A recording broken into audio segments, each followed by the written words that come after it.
सांसों की लंबाई को बढ़ावे वो अच्छी बात है, लेकिन केवल सांसों की लंबाई को बढ़ाना पर्याप्त नहीं है। उन लंबी लंबी सांसों को राम नाम से हमें भरना भी चाहिए।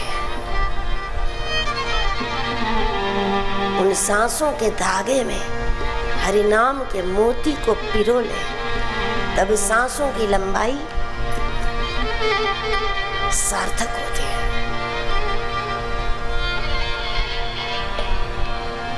क्योंकि सांसों की लंबाई बनने से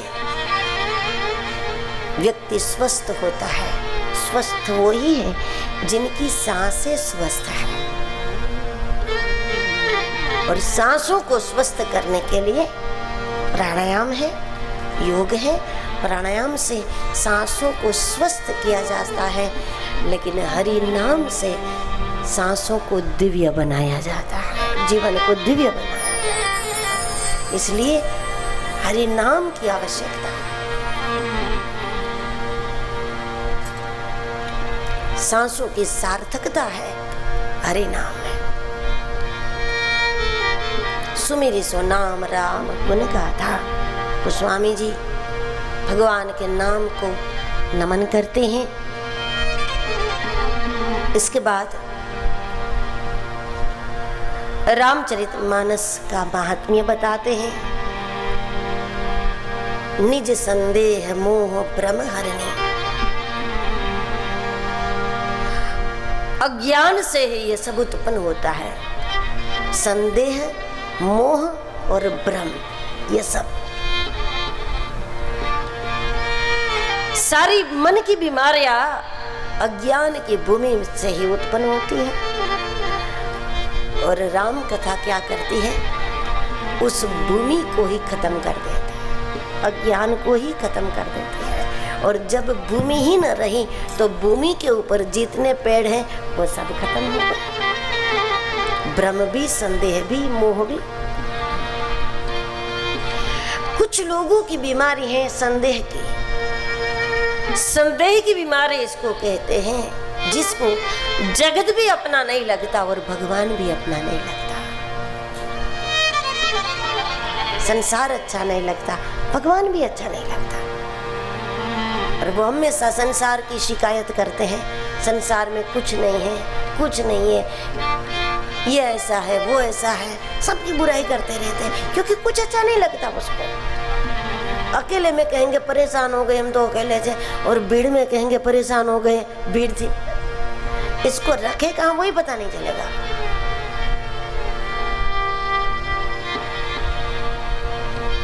क्योंकि संदेह वाली बीमारी है। संदेह वाली बीमारी के चलते न तो संसार अच्छा लगता है, न तो भगवान अच्छा लगता है। दुखी रहेंगे, बेचैन रहेंगे, कहेंगे कुछ अच्छा नहीं है। तो फिर आप उनसे कहो तो फिर तीर्थ में चले जाओ, गंगा तट पर बैठ जाओ, भजन करो, तो बोले वहां भी कोई अच्छा नहीं है। क्योंकि संदेह वाली बीमारी है, न तो संसार अच्छा लगे, न तो भगवान अच्छा लगे।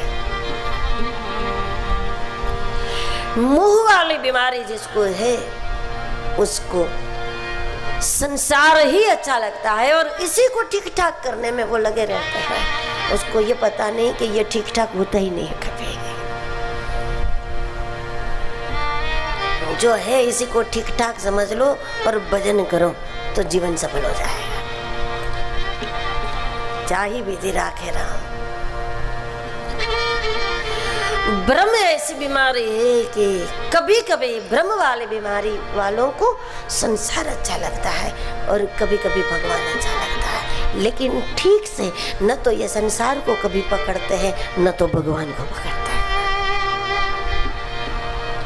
कब भगवान को अच्छा कहे और कब संसार को अच्छा कहे, इसका कोई भरोसा नहीं।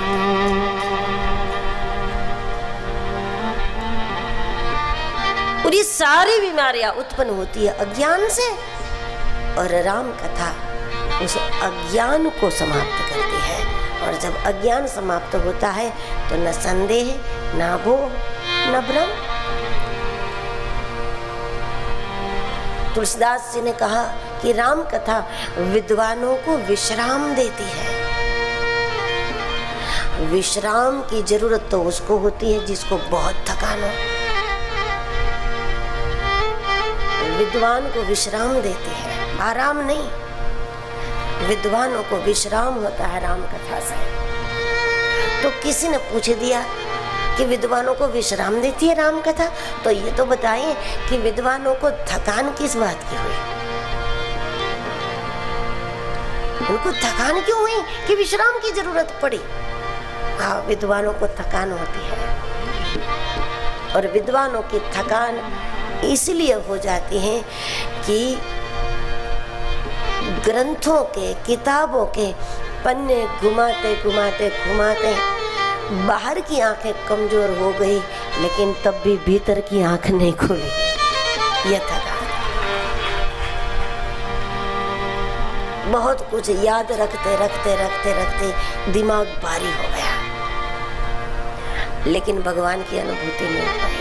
तो ये जो थकान थी, वो थकान जब गुरु कृपा से राम तत्व समझ में आता है, राम तत्व का दर्शन होता है, तो सारी थकान समाप्त हो जाती है। और उसके बाद फिर वो ही विद्वान जिस ग्रंथ में दर्शन करेगा, उसकी हर पंक्ति में उसको राम रमता हुआ नजर आएगा। ग्रंथों में गोविंद है ही, ग्रंथ में गोविंद है, लेकिन सदगुरु की दी हुई आंखों से ग्रंथ को देखना।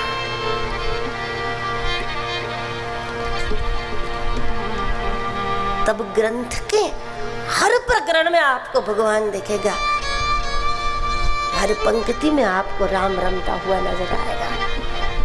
ग्रंथों में गोविंद है, ग्रंथ गोविंद का ही रूप है। सदग्रंथ भगवान का रूप है, लेकिन हम लोगों को दिमाग भारी हो जाता है, बारी आंखें हमारी कमजोर हो जाती है, लेकिन राम तो हमें कहीं दिखता नहीं। और जब राम नहीं दिखेगा, हाँ, तो ग्रंथों से थकान होगी। दर्शन नहीं होगा तो आपको ग्रंथों से थकान होगी।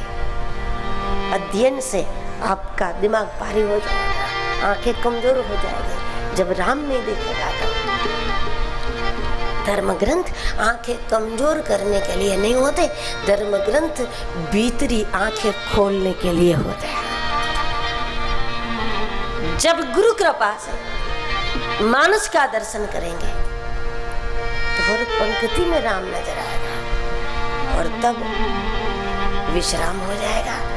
क्योंकि जिसको देखने के लिए हम धर्म ग्रंथ लेकर के बैठते थे, जब वो हमको दिखने लगता है तो फिर अध्ययन से जो थकान हुई थी वो थकान मिट जाएगी, भीतरी आंखें खुल जाएगी। रामचरितमानस को सरोवर के रूप में बताया, और इसके बाद गोस्वामी जी दो मुनियों के संवाद से कथा का आरंभ करते हैं। दो मुनि हैं, भरद्वाज मुनि और याज्ञवल्क्य मुनि। संतों के संवाद से कथा प्रकट होती है, मननशीलों के संवाद से कथा प्रकट होती है, सत्संग होता है। जब दो मननशील मिलते हैं ना, तो सत्संग का आयोजन नहीं करना पड़ता। वो जहाँ खड़े होंगे वहाँ सत्संग हो जाएगा, जहाँ बैठे होंगे वहाँ सत्संग हो जाएगा। दो मननशील व्यक्ति होना चाहिए, तो वहाँ सत्संग प्रकट हो जाता है। भरद्वाज मुनि है, याज्ञवल्क्य भी मुनि है। मुनि इसको कहते हैं जो मन को समझते हैं, मन को समझाते हैं, और अपने मन को जो समझ सकते हैं वो ही मन को मोड़ सकते हैं। जब हम अपने मन की स्थिति को ही नहीं जानते, और जब आप मन को तंग करोगे तो मन ज्यादा बिगड़ेगा। कई लोग मन को सुधारने के लिए साधना करते हैं और मन दुगना बिगड़ता है उसका, फिर स्प्रिंग की तरह छूटता है, उसके हाथ से निकल जाता है, फिर कभी हाथ ही नहीं आता। क्योंकि मन को जो समझता है वही मन को मोड़ता है। और सबका एक जैसा नहीं होता, कुछ लोगों का मन बच्चा जैसा होता है, कुछ लोगों का मन पशु जैसा होता है। तो मन जैसा है वैसे उसको समझाना पड़ता है। बच्चे जैसा मन है तो उसको आप ऐसे ही समझा सकते जैसे बच्चे को समझा। भरद्वाज मुनि है, याज्ञवल्क्य मुनि है। भरद्वाज जी का परिचय मानस में पहले रखा है, जबकि भरद्वाज जी श्रोता है। फिर भी भरद्वाज जी का परिचय पहले रखा क्योंकि पात्रता, जिज्ञासा महत्वपूर्ण होती है, प्यास महत्वपूर्ण होती है। जब प्यास बन गई आपकी तो फिर प्रवाह तो आपको कहीं ना कहीं से मिल जाएगा। पात्रता बनेगी तो प्रवाह देने वाला आपको कोई भी मिल जाएगा, कहीं भी मिल जाएगा। भगवत धारा ऐसी है, सब ही सुलभ सब दीन सब देसा, सब ही सुलभ सब दीन सब देसा, सब ही सुलभ सब दीन सब देसा, सब ही सुलभ सब दीन सब देसा, सेवत सादर समन कलेसा, सेवत सादर समन कलेसा, सब ही सुलभ सब दीन सब देसा, सब ही सुलभ सब दीन सब देसा। सत्संग को लेकर 3 बात मानस में बड़ी महत्वपूर्ण है। एक बात यह है कि सत्संग सबको सुलभ है, सबको मिल जाता है। सब ही सुलभ सब दिन सब देसा, कहीं भी और कभी भी सत्संग व्यक्ति को मिल सकता है, मिल जाता है। दूसरी बात, सत्संग का फल तुरंत होता है। सत्संग और संत द्रोह, ये दोनों का परिणाम मानस में तत्क्षण बताया। कोई साधु का अपराध करे तो उसको 10-20 साल के बाद कष्ट नहीं आएगा जीवन में, तत्क्षण व्यक्ति गिरने लगे।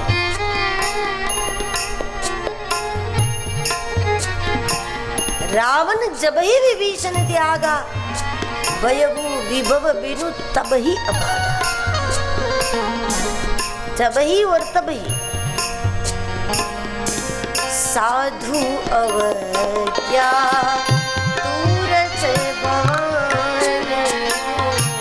साधु अवज्ञा तुरत भवानी, साधु अवज्ञा तुरत भवानी, कर कल्याण अखिल के हानि। उसी क्षण व्यक्ति की गिरावट शुरू हो जाएगी। सत्संग का फल 10-20 साल के बाद नहीं, दे सत्य फल प्रकट प्रभाव, दे सत्य फल प्रकट प्रभाव। और तीसरी बात मानस ने ये बताई कि सत्संग से कौआ कोयल बन जाता है, बगुला हंस बन जाता है। धर्म ग्रंथों में तो प्रमाण है। राम रक्षा स्तोत्र में कहा, वंदे वाल्मीकि कोकिलम। वाल्मीकि जी को कोयल बताया, जो पहले कौवा थे। शुरू में तो वो लुटेरे थे, जो कौवा थे, लेकिन सत्संग हुआ तो वंदे वाल्मीकि कोकिलम, कोयल बताया वाल्मीकि को। लेकिन ये सारी बातें क्या हम लोग महसूस कर रहे हैं कि सत्संग कहीं भी कभी भी हमको मिल जाए? दूसरी बात, तत्क्षण हमको इसका फल प्राप्त हो जाए। और तीसरी बात, कौवा कोयल बन जाए। ये सब हो सकता है, लेकिन बात यह है कि सत्संग प्रिय हो तब ये सारी बातें। कथाएं हो जाती है, हम लोग चले जाते हैं। लोग इसलिए भी कथा सुन लेते हैं ना कि उनको निमंत्रण है, जाना चाहिए, नहीं जाएंगे तो बुरा लगे, इसलिए गए। ठीक है, चलो चलो निमंत्रण है, इसलिए आप इस निमित्त से, इस माध्यम से, इस बहाने से आपका पहुंचना। लेकिन पहुंचने के बाद जिसको सत्संग, आपको सत्संग जब प्रिय लगेगा, वहां से यह परिणाम शुरू हो जाए। सत्संग मिले और सत्संग प्रिय लगे, ये बात अलग है।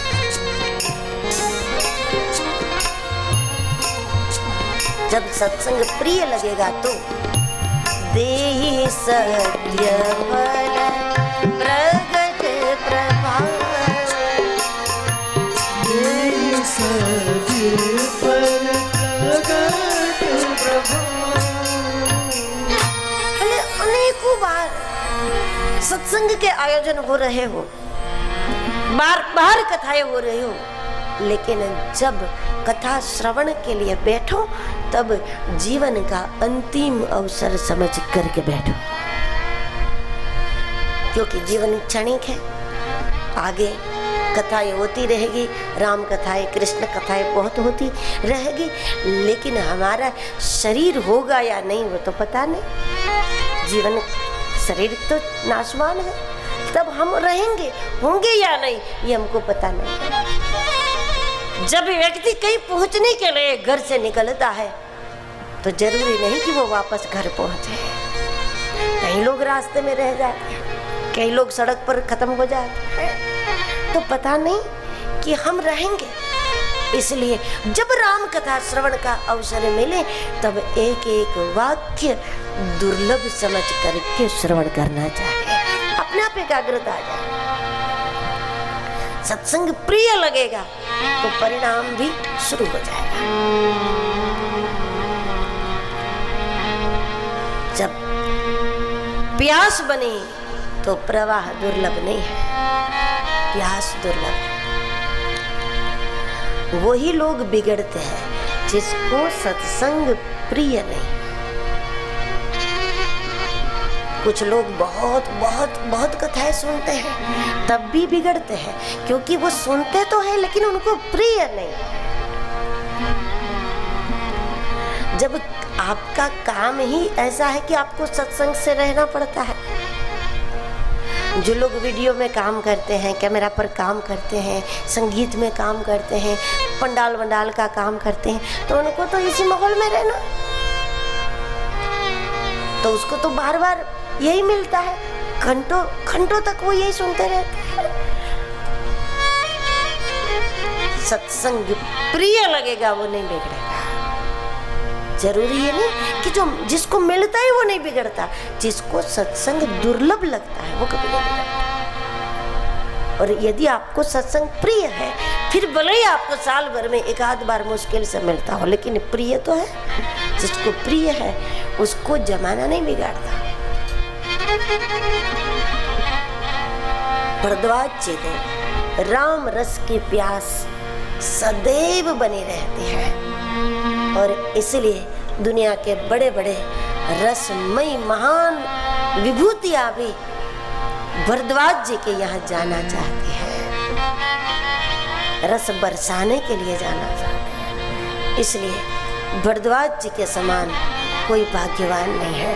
तुलसीदास जी भरद्वाज जी के विषय में कहते हैं, भरद्वाज मुनि बसहि प्रयागा, भरद्वाज जी प्रयाग तट पर रहते थे, ऐसा नहीं कहा, रहते हैं बताया, क्योंकि जो सदैव राम रस पीता है वो तो कभी मरता ही नहीं।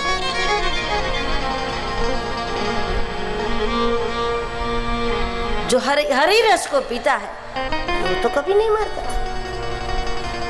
इसलिए भरद्वाज जी को थे नहीं बताया, भरद्वाज जी को है बताया, क्योंकि वो बने ही रहते जगत में नियमित राम रस पीने और पिलाने वाले। मोक्ष पसंद नहीं करते। जब आयु खत्म होती है तो वो एक नियम है, उसका सम्मान जरूर कर लेते हैं। वो पुराना घर छोड़ देते हैं, लेकिन नए घर में जाने के लिए ही पुराना घर छोड़ते हैं, क्योंकि उसको पता है कि जो आनंद भगवत चर्चा में है, राम रस में है, सत्संग में है, वो आनंद वैकुंठ में नहीं है। क्योंकि वहां तो भगवान जैसा है वैसा कब तक देखेंगे, कब तक देखते रहेंगे भगवान।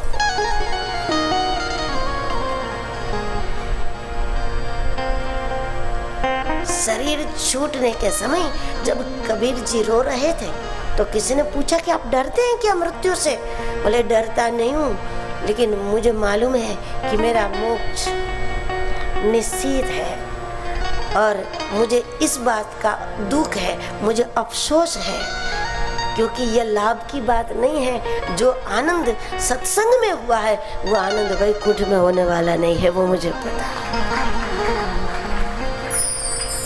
जो सुख मिला सत्संग में, क्योंकि सत्संग में तो हम अपने चिंतन के अनुसार परमात्मा के नए नए नए नए स्वरूप की अनुभूति करते हैं। वैकुंठ में तो जैसा है वैसा है, भगवान जैसे कपड़े धारण करके सामने आ जाए वैसा ही देखना, जबकि भक्त तो भगवान को जैसा चाहे वैसा बना लेता है।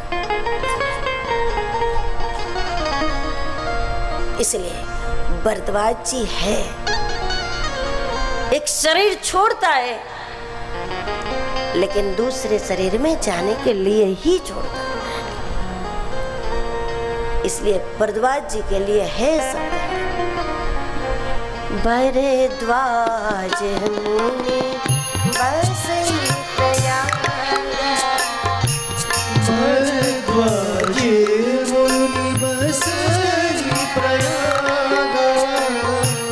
तिन्हि राम पद अति अनुराग, तिन्हि राम पद अति अनुराग, तापस समर दया निधाना, तापस समदम दया निधान,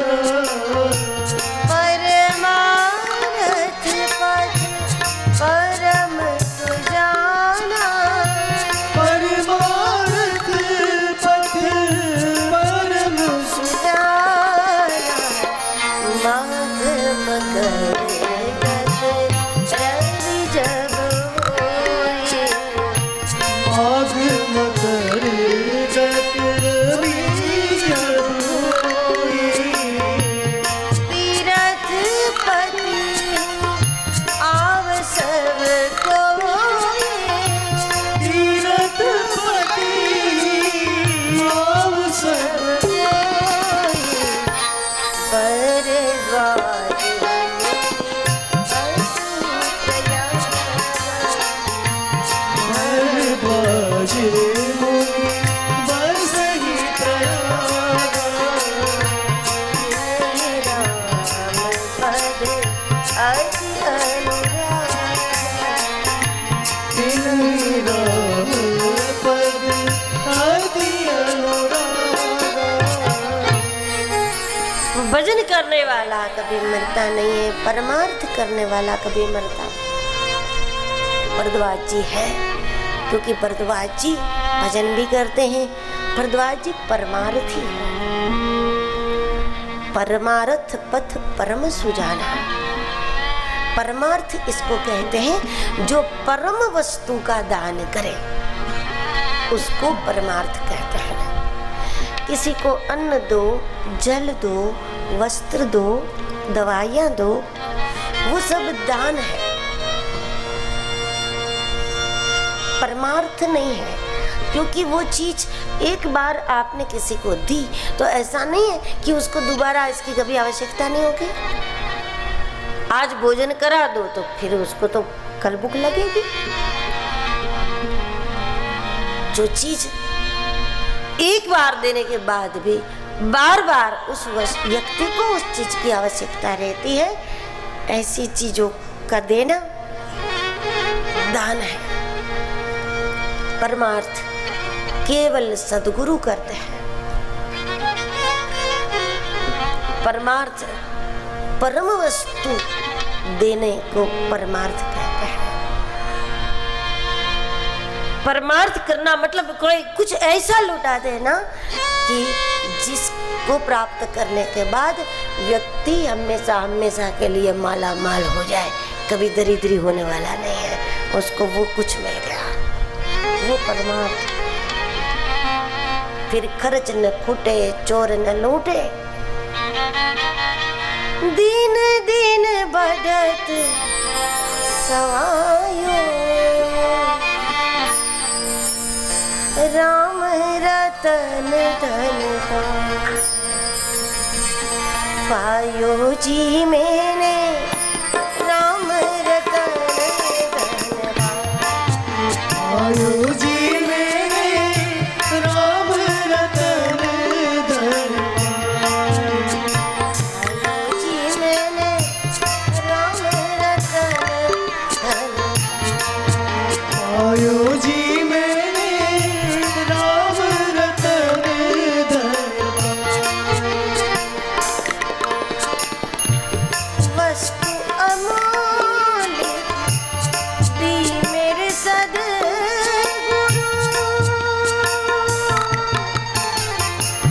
वस्तु अमूल्य दी मेरे सद्गुरु, कृपा कर अपना राम रतन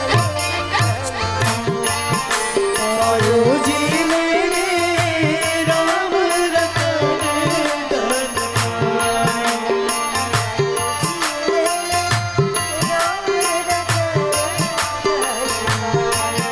पायो जी मैंने, राम रतन धन आयो जी मेरे राम रतन पायो जी मैंने, राम रतन धन मैंने राम रतन पायो जी मैंने, राम रतन धन खर्च न फूटे, चोर न लूटे, ऐसी चीज कोई आपको दे तो उसने परमार्थ किया है। आप ऐसी चीज किसी को दे सकते हैं तो आपने परमार्थ किया है। परम वस्तु लुटावे।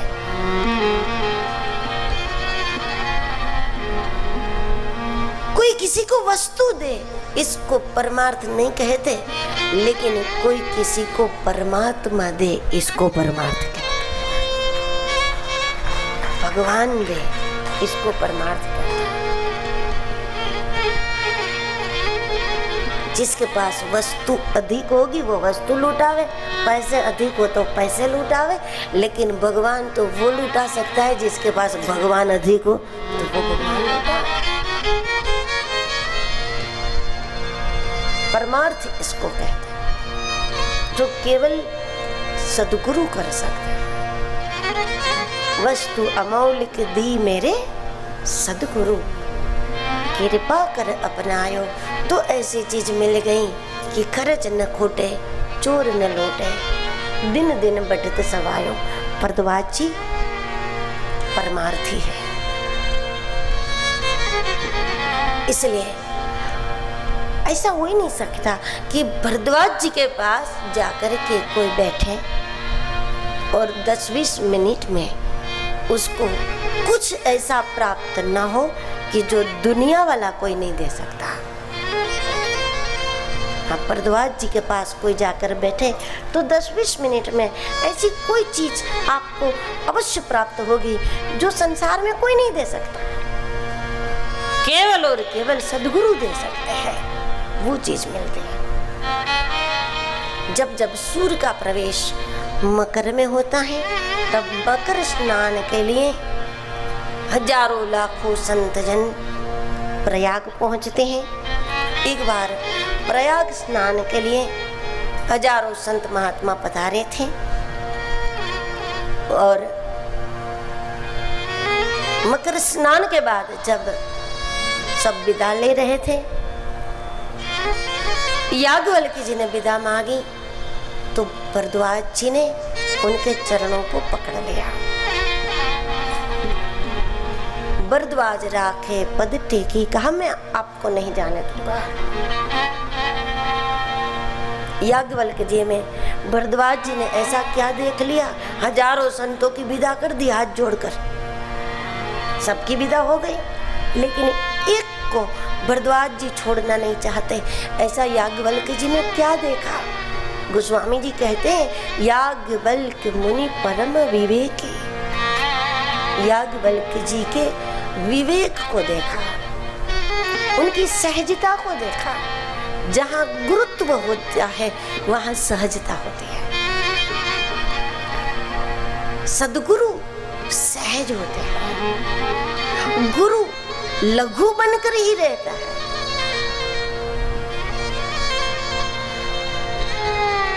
क्योंकि गुरु अपनी दृष्टि में गुरु नहीं होगा, इसलिए गुरु लघु बनकर रहे।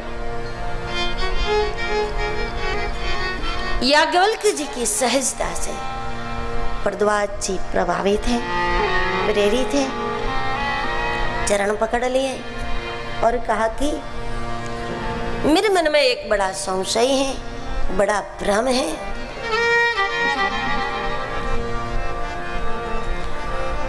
और इसीलिए मैं आपको छोड़ना नहीं चाहता। कौन सा भ्रम है? तो भारद्वाज जी बताते हैं कि मेरे मन में भ्रम ये है, संशय ये है, संदेह ये है कि राम कवन में पूछा हूं तो ही राम कौन है? राम शब्द हमने बचपन से सुना, संत भी राम राम बोलते हैं, और राम शब्द तो चोरों ने भी सुना है। चोर भी राम तो जानता है ना, पुण्यवान भी राम शब्द जानता है, पापी भी जानता, सब जानते हैं। लेकिन राम कौन है? हमारे जीवन में राम की क्या भूमिका है? भारद्वाज जी एक ओर से राम कथा पूछते हैं और दूसरी ओर से खुद ही राम कथा सुनाते हैं। देखिए भारद्वाज जी का सवाल कितना अटपटा है। वो कहते हैं राम कौन,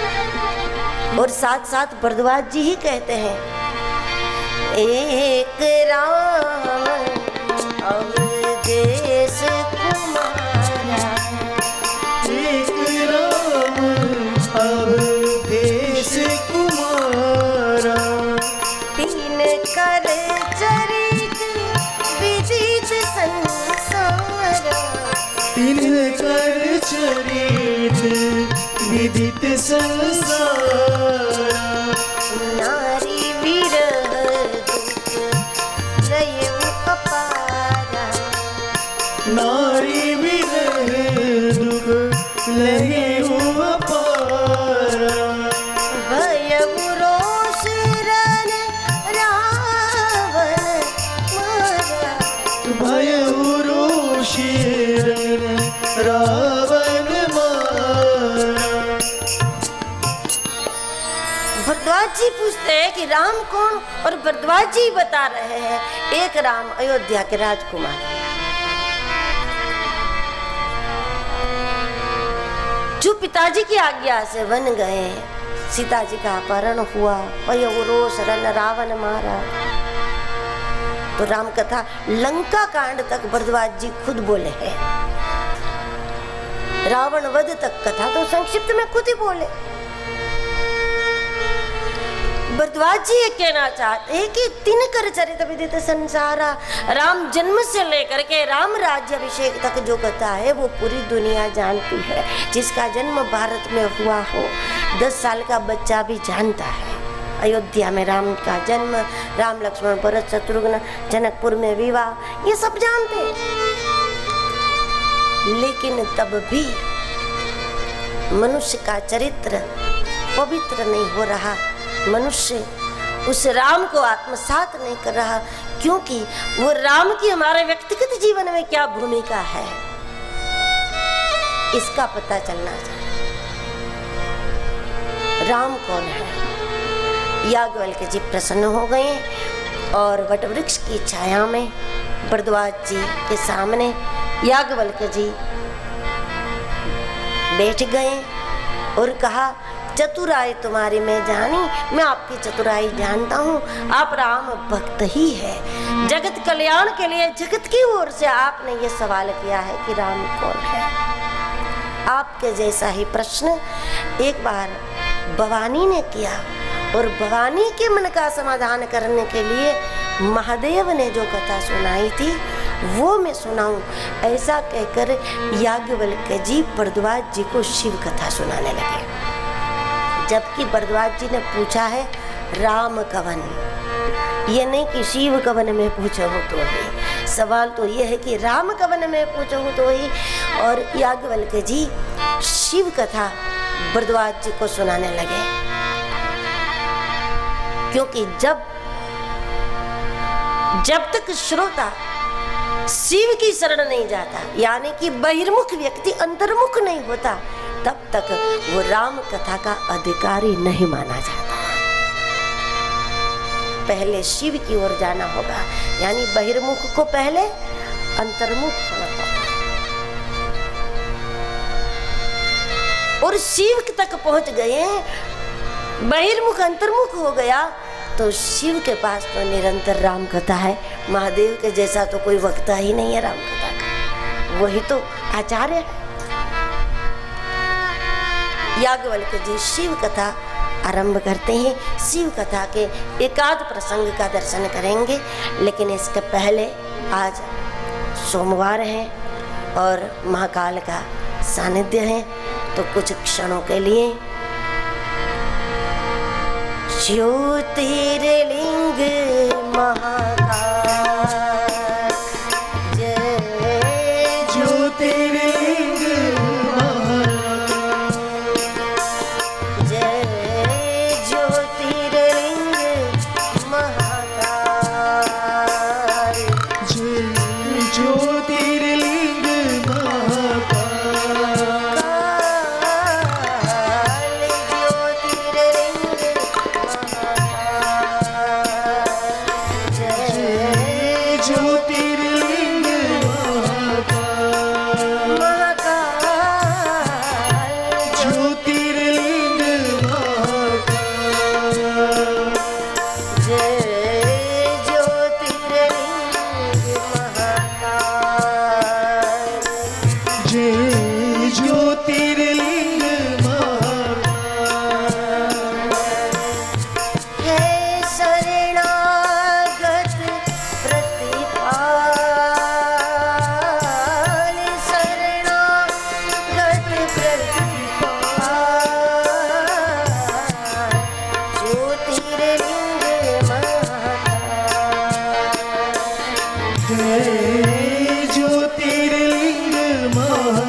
जय ज्योतिर्लिंग महाकाल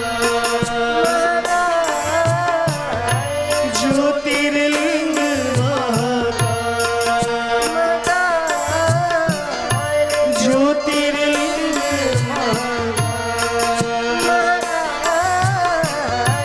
ज्योतिर्लिंग महाकाल ज्योतिर्लिंग महाकाल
ज्योतिर्लिंग महाकाल, ज्योतिर्लिंग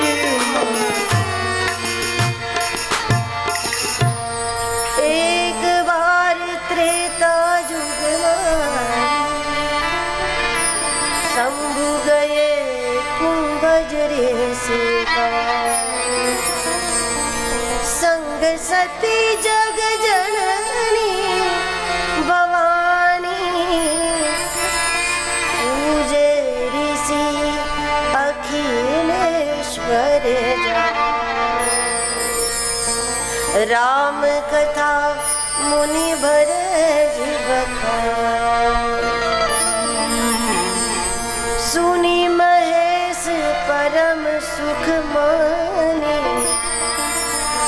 जय ज्योतिर्लिंग महाकाल।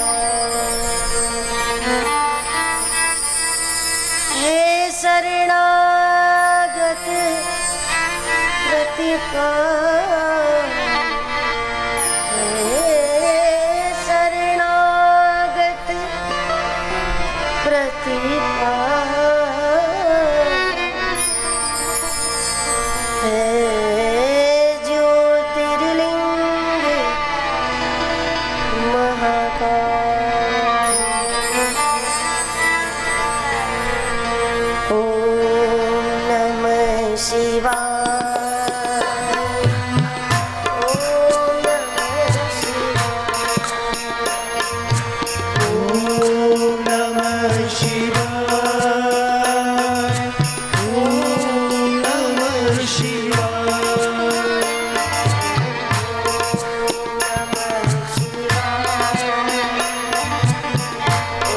ओम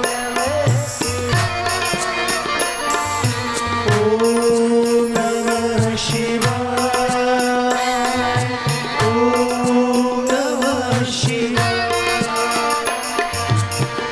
ओम नमः शिवाय, ओम नमः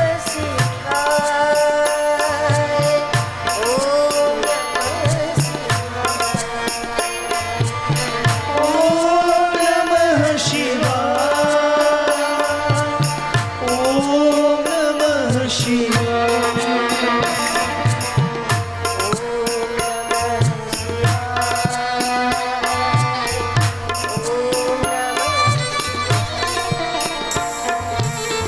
ओम नमः शिवाय, ओम नमः शिवाय,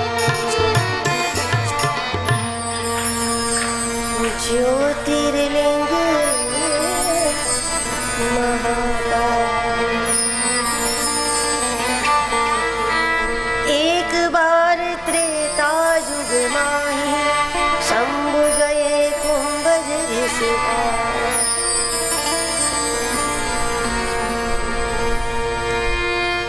एक बार त्रेता युग में भगवान शिव, यहाँ शब्द प्रयोग है शंभु, जीव का कल्याण करना जिनका व्यसन बन चुका है वो है शंभु। इसलिए शिव समान दाता नहीं, ऊपर से नीचे आया। भगवान शिव का अगस्त्य आश्रम में पंचवटी में जाना कथा आप जानते हैं, ये ऊपर वाले का नीचे उतरना है और ऊपर वाला नीचे आता नहीं है। और जब कभी ऊपर वाला नीचे आ जाता है तो नीचे के अनेकों जीवों को ऊंचा उठा के रहता है। ऊपर वाला नीचे आता है तो नीचे के जीवों को उठाने के लिए ही आता है।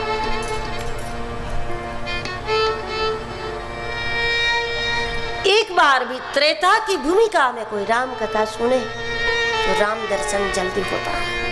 एक बार त्रेता युग में है, शिव जी अगस्त्य आश्रम पहुंचे और अगस्त्य आश्रम को ही महादेव ने चुना, क्योंकि अगस्त्य आश्रम में निरंतर भगवत चर्चा होती है। अगस्त्य जी को और कुछ अच्छा ही नहीं लगता। आज समाज के बीच में जो साधु संत रहते हैं ना, तो फिर थोड़ा बहुत लोगों को समझना पड़ता है, लोगों की बातों को सुनना पड़ता है, कुछ सामाजिकता में उनको रहना पड़ता है, तो जरूर रहते हैं। लेकिन जल्द से जल्द साधु का मन फिर राम रस में डूबने के लिए व्यग्र हो जाता है। सेकंड के लिए भी मछली को कोई बाहर करे पानी से, तो वो जल्द से जल्द पानी में जाना चाहेगी। और उसको कोई ये कहे कि ये तो रोज का जीवन है तुम्हारा, कभी कभी बाहर भी घंटे 2 घंटे रहा करो, ये तो रोज की बात है। लेकिन मछली कहेगी भले ही रोज की बात है, लेकिन ये हमारा जीवन है। रोज रोज सांस लेते हैं, लेकिन फिर भी कोई ये सोचता है कि घंटे 2 घंटे तो आराम कर ले, ये भी तो रोज की बात है, क्योंकि ये जीवन है। अगस्त्य जी को और कुछ पसंद ही नहीं है, और कुछ अच्छा ही नहीं लगता। कोई राम कथा कहने वाला मिल गया तो सुनने बैठ जाते हैं, और कोई सुनने वाला आ गया तो सुनाने लगते हैं। इस तरह निरंतर राम कथा होती है। और महादेव का भी तो यही व्यसन है। महादेव को राम कथा की प्यास नहीं होती, क्योंकि जब प्यास लगती है तो पानी के बिना 2-4 घंटे रहा जा सकता है। लेकिन जिसको जिस वस्तु का व्यसन होता है, उसके बिना 1-1 मिनट मुश्किल हो जाती है। महादेव को प्यास नहीं है, महादेव को व्यसन है। पृथ्वी पर नित्य निरंतर कोई राम रस बहाने वाला होता है, तो उसके लिए महादेव भी ऊपर से नीचे आने के तैयार हो जाते हैं। महादेव नीचे आ जाते मतलब नियमित रूप से राम रस में जो डूबे हुए रहेंगे, तो उसका शिवत्व जागृत हो जाता है। राम कथा यही करती है, वक्ता श्रोता का शिवत्व जागता है। जब तक अगस्त्य जी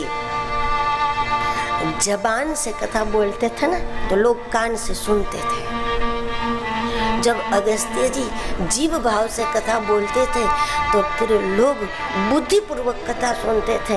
लेकिन आज अगस्त्य जी का शिवत्व जागृत हो गया, तो श्रोताओं का भी शिवत्व जागने लगा। महादेव पहुंचे। अगस्त्य जी ने शिव जी की, सती जी की, दोनों की पूजा की। और सती जी ने यह सोचा,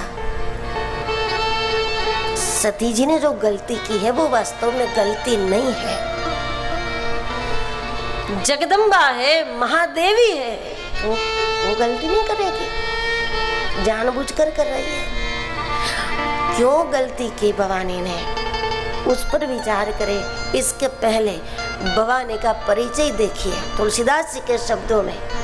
संग सती जग जननी भवानी, संग सती जग जननी भवानी, पूजे ऋषि अखिलेश्वर जाने, पूजे ऋषि अखिलेश्वर जाने, पूजे ऋषि अखिलेश्वर जाने, पूजे ऋषि अखिलेश्वर जाने। सती जगजननी भवानी, 3 विशेषण। जबकि महादेव के लिए तो शंभु गए कुम भजरे से पाए, एक शब्द है शंभु। जबकि जगदम्बा के लिए 3 विशेषण रखे। संग सती जग जननी भवानी, संग सती जग जननी भवानी, पूजे ऋषि अखिलेश्वर जाने, पूजे ऋषि अखिलेश्वर जाने। 3 भवानी के लिए। भवानी ने जो गलती की है वो जगत के श्रोताओं को सावधान करने के लिए है। ये गलती भवानी की नहीं, हम लोग करते हैं, सावधान करने के लिए कि जब कथा श्रवण के लिए हम लोग जाते हैं तो श्रोता का लक्ष्य कथा होना चाहिए। जब श्रोता कथा में एकाग्र नहीं होते और केवल कथावाचक को देखते हैं, कथावाचक को सोचते हैं कि वो कहाँ के हो गए, कितनी उम्र होगी, कितना पढ़े लिखे होंगे, कौन गुरु होंगे, कौन माता पिता होंगे, क्या होगा, तो उसमें कथा छूट जाएगी, तो दुर्लभ प्रवाह निकल जाएगा और हम वंचित रह जाएंगे। और राम कथा ही उपाय है राम को पहचानने का। शिव जी ने राम कथा पूछी नहीं है, बिना पूछे अगस्त्य जी राम कथा सुनाने लगे, क्योंकि क्रम यही है। एक बार त्रेता जुग माही, शंभु गए कुंभज ऋषि पाई, संग सती जग जननी भवानी, पूजे ऋषि अखिलेश्वर जानी, राम कथा मुनि बरज बखानी। तो इसमें महादेव ने तो कहा ही नहीं कि आप मुझे राम कथा सुनाओ, ऐसे ही शुरू हो गए अगस्त्य जी सुनाने लगे, क्योंकि पूजे ऋषि अखिलेश्वर जाने। पहले अगस्त्य जी ने महादेव की पूजा की, और जब पूजा होती है तो पूजा के अंत में स्तुति होती है। जब भी मंदिर में अभिषेक करोगे तो अंत में पंडित जी स्तुति करवाएंगे, वो कहेंगे हाथ जोड़ो, स्तुति खुद बोलेंगे, तो हमें माता च पिता, तो कोई भी स्तुति, उस पूजा के अंत में स्तुति होती है। वो इसलिए कि देव यदि पूजा से प्रसन्न नहीं भी हुए या फिर कोई चूक रह गई पूजा में, तो स्तुति से तो प्रसन्न हो ही जाएंगे। अगस्त्य जी जानते हैं कि ये देव नहीं महादेव है, अपनी स्तुति से प्रसन्न नहीं होते, महादेव को प्रसन्न करना हो तो राम कथा से ही प्रसन्न होते। तो बिल्कुल पूजे ऋषि अखिलेश्वर जाने, और इसके बाद ठीक स्तुति के स्थान पर राम कथा